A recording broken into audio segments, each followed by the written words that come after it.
નમસ્કાર દર્શક મિત્રો, બોટાદ દસ્તક ન્યૂઝમાં આપનું હાર્દિક સ્વાગત છે અને હું છું એલડી મકવાણા. આપ જોઈ રહ્યા છો બોટાદ દસ્તક ન્યૂઝ. હવે પછીના સમાચાર વિગતવાર. મકર સંક્રાંતિ પૂર્વે ઢસા પોલીસની અનોખી પહેલ.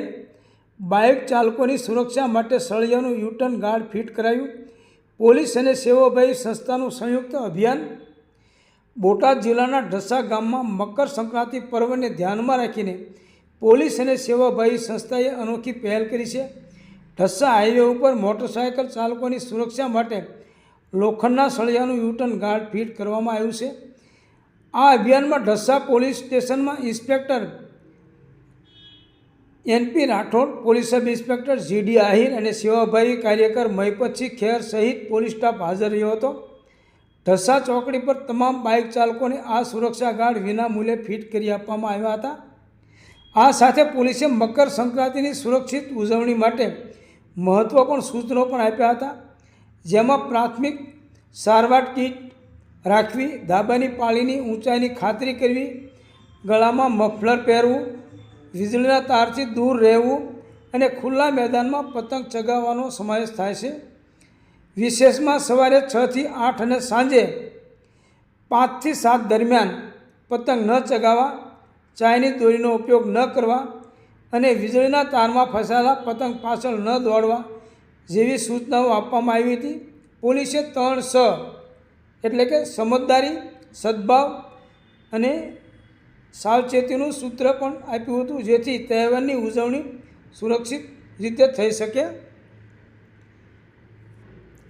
દર્શક મિત્રો, ઘણા લોકોમાં એવી એક છાપ હોય છે કે પોલીસ એટલે લોકોને હેરાન કરે, પરેશાન કરે, પરંતુ એવા ખરેખર 5% લોકો હોય છે અને 95% લોકો સજ્જન હોય છે.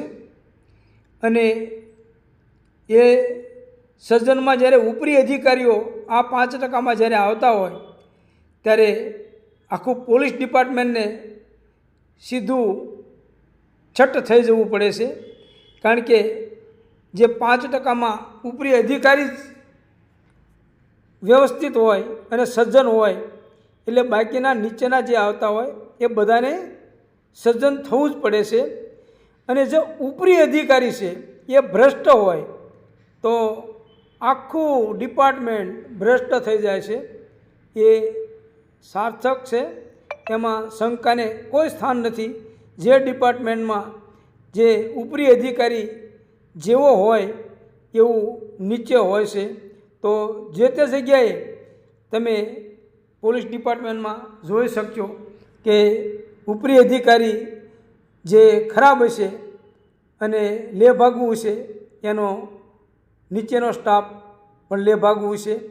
ઉપરી અધિકારી સજ્જન હશે તો આખો જિલ્લો એને સજ્જન થઈને રહેવું જ પડશે. કારણ કે અમરેલીમાં નિર્લિપ્રાય હતા ત્યારે આખું અમરેલી જિલ્લો સજ્જન થઈને રહેવું પડતું હતું. સૌજન્ય દિવ્યા ભાસ્કર, બોટાદ દસ્તક ન્યૂઝ, એલડી મકવાણા, બોટાદ.